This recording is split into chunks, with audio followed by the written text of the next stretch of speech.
So it's Marvel's last like big shot.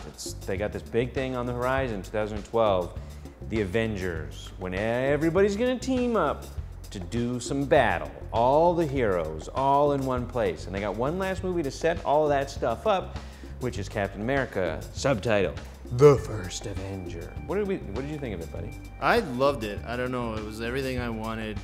A movie about a superhero from the 40s. Fights guys with Lugers. Yeah, yeah. Red Skull.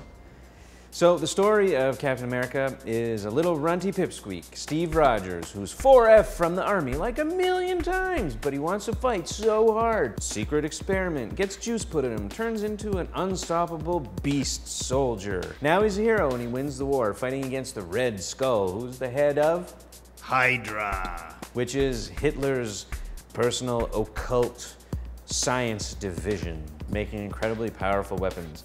And it's this big kind of 1940s World War II, slightly sci-fi-ish romp. And it's a movie that very much wants to be, desperately wants to be, almost 30 years later, Raiders of the Lost Ark. Plucky hero who takes on the Nazis single-handedly. They even are kind of heavy globes in the bag there enough to do like a direct nod. They even say like Hitler's digging That's what I'm for saying. trinkets in the desert. And it's not as good as Indiana Jones, but good on them for trying. It's a really kind of enjoyable, I thought, kind of adventure movie. The thing that it's missing, that the people trying to recapture the feeling of these gigantic, important late 70s, early 80s summer movies, is that they were adventure movies that had epic scale. And while the scale of Captain America is pretty big, there's a bunch of really cool set pieces, some really cool effects, a cool fight on a really cool looking plane.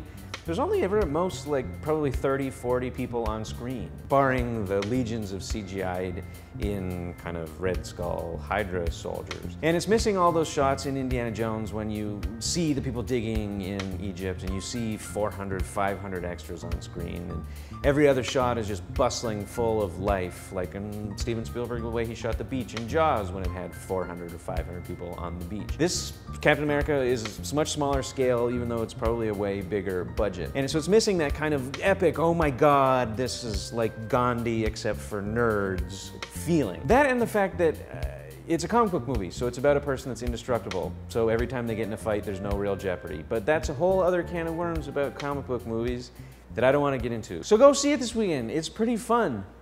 But if you have AC at home and ice cream, and you don't want to go outside where it's 38 degrees Celsius to get to your car, to drive to the theater to see Captain America, what should you watch instead?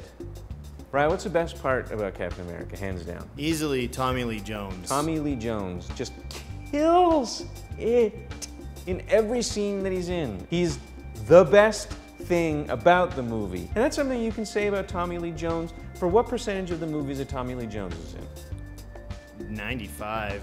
Easy. So stay home, have a Tommy Lee Jones weekend marathon. See Coal Miner's Daughter? Watch that instead. Watch The Fugitive instead. Watch Men in Black instead. Don't watch Space Cowboys instead, even though it also has Clint Eastwood, because it's not very good. But those other ones, watch those instead. Or just go see Captain America. It's pretty good.